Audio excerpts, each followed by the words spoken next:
when you had that rude awakening of like, damn, like this isn't what I thought it was going to be? It was definitely depression, 6 months of living hell, contemplating suicide. Shit's gonna hit the fan for you. Right. How are you gonna react to it, right? Right. And, Not if, but when. When. It's gonna happen. Know it's coming and react to it. That's the only thing we have control over. How we react to everything, right? Guys, welcome back to Breaking Barriers. Today, I'm pumped up that I got Mike Jensen in the building. What's up, Mike? Johnny V. Glad to have you, man. Pleasure to be here. I met you back in the day. I think I met you from Ryan Robbins. Probably, yeah. When you had the office in Asbury. Back in Asbury, yep. Right? So I met you back in the day. And in Asbury Park, you were on the podcast. Yep. And what's so crazy is that you were on the podcast back then. I always loved your energy. I was like, I met you for the podcast, in and out, obviously. Yep. And I remember being like, damn, that guy's got electric energy. I fucking love being around that guy. So, and then I didn't see it until I was looking for another space again. But I didn't know you as well as I know you now. Right. And that's why I'm way more excited to have you. This is your second time on the podcast. Mm-hmm. Last time you were on was 2018, or is it 2018? Yeah, it's 2018. Definitely before COVID. That's wild, Wow, dude. no shit. Isn't that wild? Yeah. So glad to have you here. So you are, for people who don't know, somebody who has been in the commercial game since '88. Commercial real estate since 1988, and I have like a medical equipment company.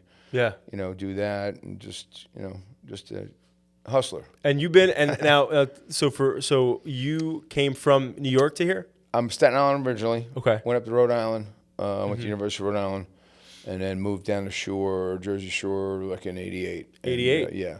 So when you got down here, you got right into I was commercial. working at the old Coldwell Banker, which is CBRE. Got it. Back in the day, did industrial real estate there, and then jumped into Cushman and Wakefield up in near the Meadowlands and Secaucus, and did some office space.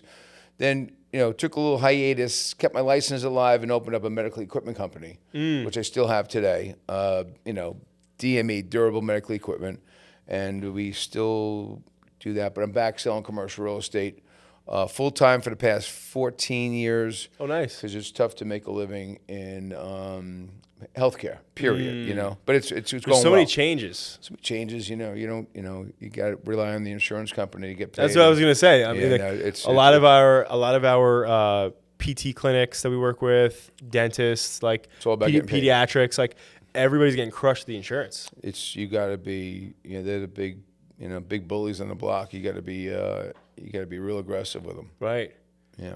So before we get too deep into your stuff, because I want to circle back to it. The reason why I wanted to have you on the pod, right, which I didn't even tell you, I'm putting you on the spot. I love it. I'm so Mike, transparently. So I recently was looking for some commercial real estate. I hit up Mike because obviously met you in the past. Actually, no, I hit up the company. Didn't know if you were still there or not, and obviously, boom, Steve put me back in touch with you, which was great. But so obviously we started catching up again, and so one of the things that I loved and why I wanted to have you back on here, right, is every time that I've seen you, and we saw probably 3 or 4 spots, right? So 3 or 4 spots at a different days, whatever. More than that. Yeah, probably more, right? Maybe 10. Yeah, at least, yeah. So, but every time I see you, right, this dude's in like a different sexy golf shirt, right? He rolls up, he's got 2 pairs of shoes, he's got the sandals, he's got the other shoes, right? And you got your window back and you're down in your thing. And and we talk, and every time we talk, you're like, you just got done paddleboarding and surfing with the guys, or being in like, a mastermind group where you met up with guys, to iron sharpen iron. And I just really vibe, and I think a lot of people can learn from what you are doing and your, I guess I would say, like, your kind of routines. Yeah. Right? Because when I see you, it seems like you have such a good routine. You're always in great spirits. And I think there's a lot of people who need that, right? They don't have that routine. They don't have that good energy. They don't have that, positive mental attitude. So how did that start with you? How did you build that? Yeah, great question. I mean, it started back when I, graduated college. I, played football at University of Rhode Island. Was, fraternity boy, big party boy back in the day, thinking that, you're going to graduate college and, life is just going to continue on the scholarship. And And I had a little rude awakening. I think I mentioned this on the last cast, but this is kind of how it starts. I think, the shit that happens to you, everything happens to you for a reason, right? And hopefully you learn from it. I think the earlier the shit happens to you, the better off you're going to be, because it's going to happen to you. Agreed. So, I think you can, pivot and move quicker as you're young. So, took a job selling life insurance with Connecticut Mutual up in Roseland, and thinking that I'm going to just kill it. I'm Mike Jensen, and I know everybody, and I can talk to anybody, and I'm just going to, kill it. Right. And reality set in, and making 120 phone calls a night, at that, bewitching hour when people are at dinner, and getting hung up on. And then, reality sets in, and wow, this isn't going to be as easy as as you thought. The first 20 years of my life, you know what I mean? Which is pretty easy. No, on that note, though, did your parents, was it a situation where when you were out of college, were you like, okay, I got to figure this out? Or like, were your parents helping you a little bit? Oh, no. My dad was a cop in New York. Mom worked in a hospital, so, Staten Island's all blue collar. Yep. Cops, firemen, sanitation, teachers, and Irish and Italian. So, yep. You grow up fast up in Staten Island, and you learn, socially you learn, I was way ahead socially when I went up to Rhode Island, but academically a little step behind, but that's fine. You can't have everything. But my question stemmed from, though, like when you had that rude awakening of like, damn, like this isn't what I thought it was going to be. Were your parents type of people support, you're on your own? Big time support from my parents, my old girlfriend, Andrew Flores, Mikey Moore, just guys that were, there. I mean, it was bad. It was, it was definitely depression, 6 months of living hell. And it was the best 6 months of my life. It was contemplating suicide, and so then lasted there about 3 months, took a job on Wall Street, with the old E.F. Hutton, with Kenny Murphy, one of my teammates from high school, got me. And I'm back office, and I'm a shell of myself. And it was just, I jump on the train to get to the ferry from Staten Island to Manhattan, and I'd bury myself in the New York Post because I had nothing good to say to anybody. I remember it like it was yesterday, Johnny. It was so vivid in my mind that. And I tell the story because everybody goes through a similar story, maybe not as severe, but it's going to happen to you. You're going to get punched in the face. You're going to get punched in the gut. Get used to it. How do you react to that is everything. So 6 months of living hell. And then I jumped. Pete Feneley's family was in real estate up in Woodbridge. So, the South Shore of Staten Island, in Tauntonville, where I lived. You pop over the bridge. And, Woodbridge is like a stone's throw. Yeah, right there. So, and then the day I got my confidence back was the day I passed my real estate exam. And then, kind of like went into that, then jumped into. So, yeah, the bottom line is the story is, shit's going to hit the fan for you. Right. How are you going to react to it, right? Right. And, not if, but when. When. It's going to happen, and I think I have a bunch of buddies of mine that happen later in life, either a breakup, you know what I mean, or whatever it is, a parent dying or whatever it might be, you just gotta know what's coming and react to it. That's the only thing we have control over. How we react to everything, right? We're gonna get. You gotta hit it. So it's I've learned, done a lot of work on myself for the past 7 years, and it's so cool to see the work you do on yourself. How it works. The work works, you know what I mean? For sure. Physically, mentally, spiritually, you know what I mean? Everything. Yeah. It's wild. We were talking before the podcast started about how, our thoughts, become things. Thoughts are things. Thoughts become things. And so you're either going to put out negative things out there, right? Or you're going to put out positive. But the one thing before you came on, we had our live show, and I was talking about how, because I've had anxiety for a majority of my life, and I'm a holistic dude, so like I've never taken medication or whatever. I've just worked on it myself, and obviously I've seen some doctors and therapists who are holistic too, and they've helped me along the journey. But the biggest thing that I learned was, our brain. I've studied the living hell out of our subconscious, because our subconscious awesome. is predictive, right? So a lot of times when we feel negative, right, or whatever, you feel conflicted because you're like, I don't want to feel negative, right? Of course like, not. what the hell's going on? Whether you're depressed or anxious or whatever, but your body's predicting things, and it's preparing itself to protect you from whatever, right?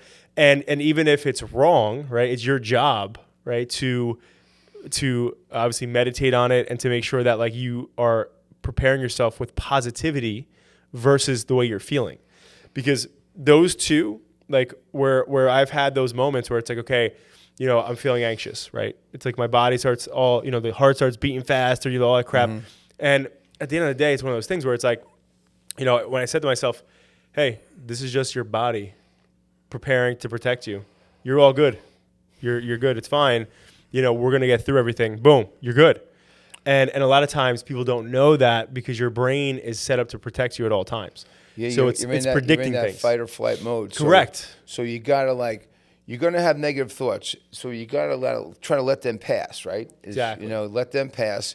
And it's not about just being always super positive. You want to be that way, but you got to understand those negative thoughts are going to come. Yep. How do you react to those negative thoughts? Exactly. It's really, and that's exactly right. Yeah, it's a lot of work. Yeah. It just doesn't happen. Everybody, you see people walking around. Everybody's got their shit. Everybody's got issues, and I don't care who you are. I don't care how much money you have. You're going to have stuff happen to you. Facts. And it really is thoughts or things. Right. No, it's special. That guy we were talking about earlier is Dr. Joe Dispenza. I've been a disciple of his for 7 years now, and and then all the other mindfulness guys that I study and follow. And this stuff has been around since Stoicism, since the Bible. Like it's the same stuff, just delivered differently. Right. And you got to embrace it. And I love talking about it because selfishly, every time we talk about it, learning is the mother. Anyway, just continue. The more I talk about it, the more it becomes reality. Learn. Exactly. Yeah.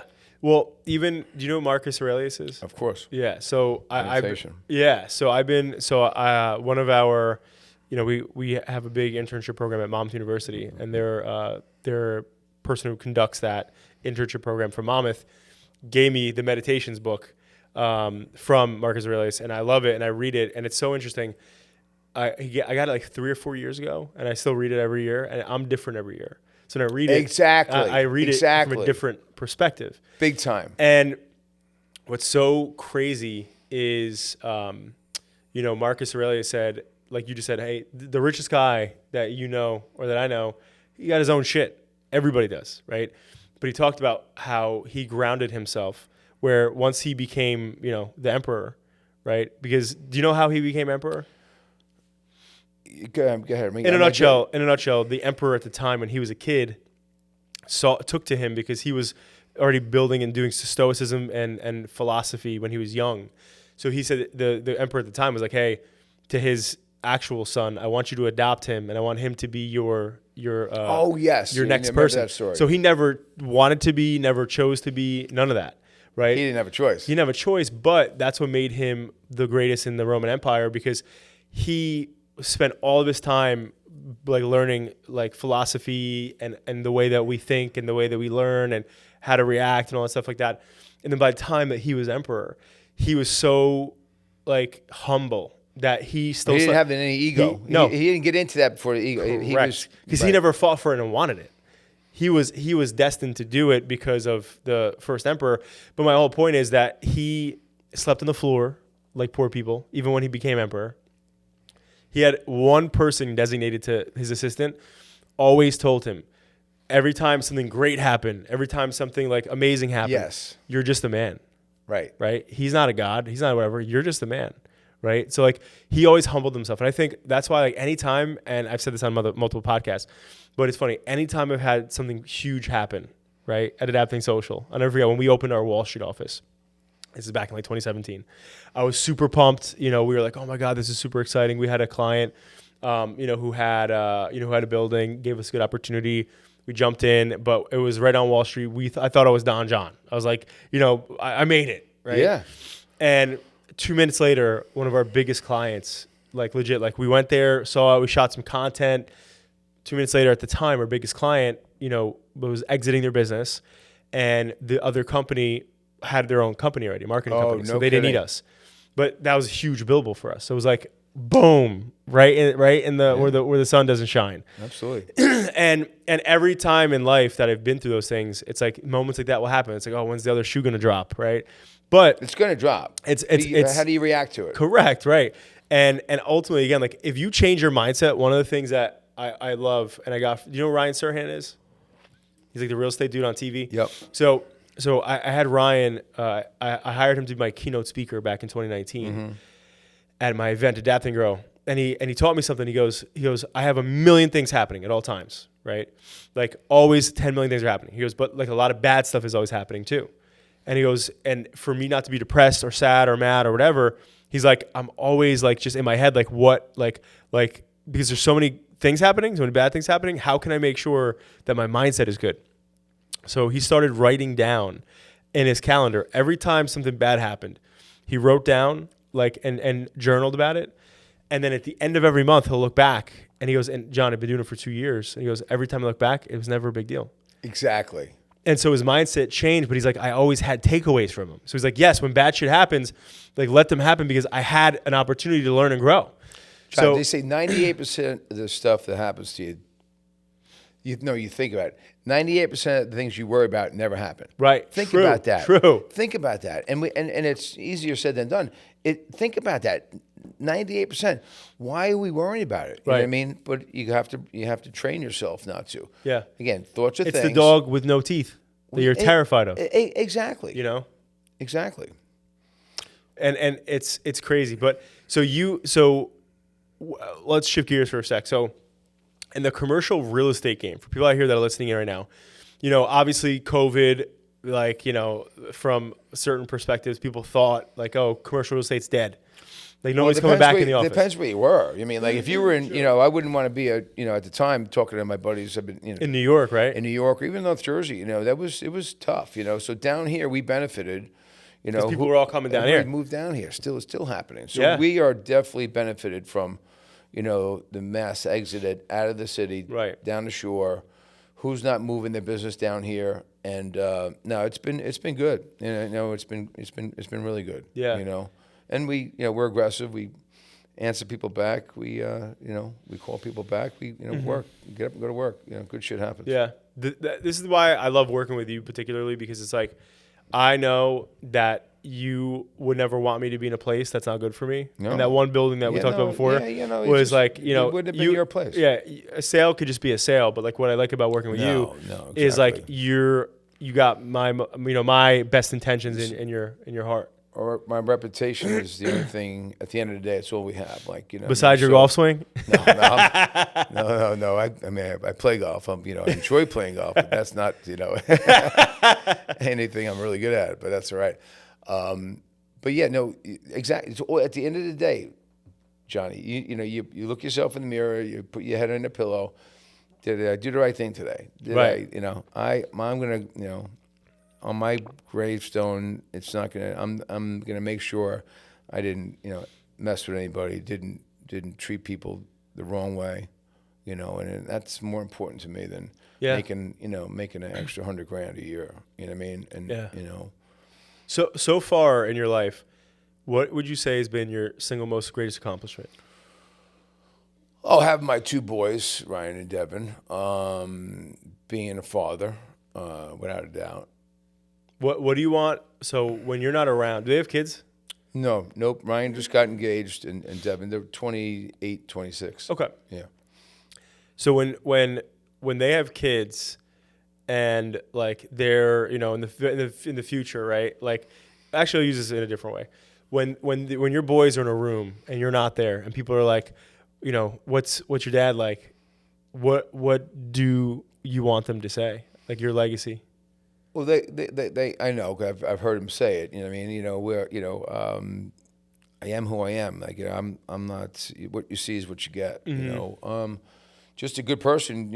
I was the old school dad. I wasn't, coddling them. I was, I didn't need to be their friend, growing up, I was there for everything. Being in straight commission and or my own business, I didn't miss a practice, coached them in everything, sports wise, and then we teach them the right way to treat people, look people in the eye, and shake someone's hand, and be respectful, and and we were lucky. They didn't grow up with these devices in their hands. I know. You know what I mean? So it's really challenging now. I mean, that's a whole other topic. But so the answer to your question is just that that I'm a good man, and they can be proud to be be their dad. Yeah, I love that. And what? So I'm gonna ask this for myself, and also for anybody out there maybe who's like a younger dad, right? So I have 3 under 3. What being at where you are now with them 26, 28, and seeing them grow up, and when you look back, obviously, knowing you, I'm sure you wouldn't change anything, but knowing what you know now, like, was there anything that you looked at a little differently? That's a great question. Yeah, I was a reactor. Like, I've learned so much about myself. Like, I was a hothead. I'd fly off the handle. I had that that Irish temper. And no, seriously. And I've learned to not to react or. So you wouldn't have reacted to certain things back then? Oh yeah, I was of course. And so. That's the most important thing I've learned, But what? At that time, though, see, that's the slippery slope about looking back, right? No, I never have any regrets. I was gonna say, because you made them who they are because you were who you had to be. Yeah, and my ex-wife Deb and I get along great, and she was awesome, and just we were, we have a business together, and we get along fantastic, Oh, that's great. Yeah, so and just be consistent, just do what you say you're going to do. You know what I mean? You can say shit and just do it. Just be consistent and just, do the right thing. It's not that effing hard, Johnny. It really isn't. You know what I mean? For me, it's not. You know what I mean? Growing up, great parents, growing up where we grew up in Staten Island, you just did the right thing. Right. That's great, man. And as we end here, is there any sort of quote or adage that you've picked up over the years as it pertains to resilience and going through tough times that resonates with you? Yeah. Again, it's just understanding. The only thing we have control over. I'm going to repeat myself. Like I always do is how we react, right? How we react to everything. And I've learned to keep my big mouth shut sometimes and be silent and think before. Before I open my mouth and not react, you know what I mean? And then forgiveness is another thing, which is really important. Forgiving people, forgiving yourself, right? For any mistakes you think you might have had. But yeah, so that would be not reacting to any situation. I love that too. All right, so for people out there, if they're looking for commercial real estate in Jersey or Monmouth, Ocean County, where can they find you? RichelCommercial.com. I'm not LinkedIn. I'm not a social media guy, so I'm a little bit old school there. But just Richel Commercial. Mike Jensen, 908-907-0822 is my cell. Call my cell. It's love it. Yeah, love it. And I will personally attest to. My guy, like I said earlier, I mean, over the years, working with just agents in general, I've never vibed with somebody the way I vibe with you. And also, like I said, I mean, my schedule is crazy. So anytime I'm like, hey, can you meet here? Can you meet there? You always accommodate. If you can't, we find a good time that's mutual. And like I said, I don't like the spaces you showed me. And the things that didn't work out, you've never pressured me. No. Right? Well, Johnny, you should look at this, you should do this. When I met you back in 2017, energy is important, right? Energy is really important. And you have it. And that's why we become friends and working together. And it's good stuff. Good shit. All right, guys. Give him a shout. LinkedIn, Mike Jensen, as well as obviously RichelCommercial.com. Right, I believe. If you're looking for commercial real estate, there is nobody better. Thank you for watching The Breaking Barrier Show. Tune in on all podcast and streaming platforms.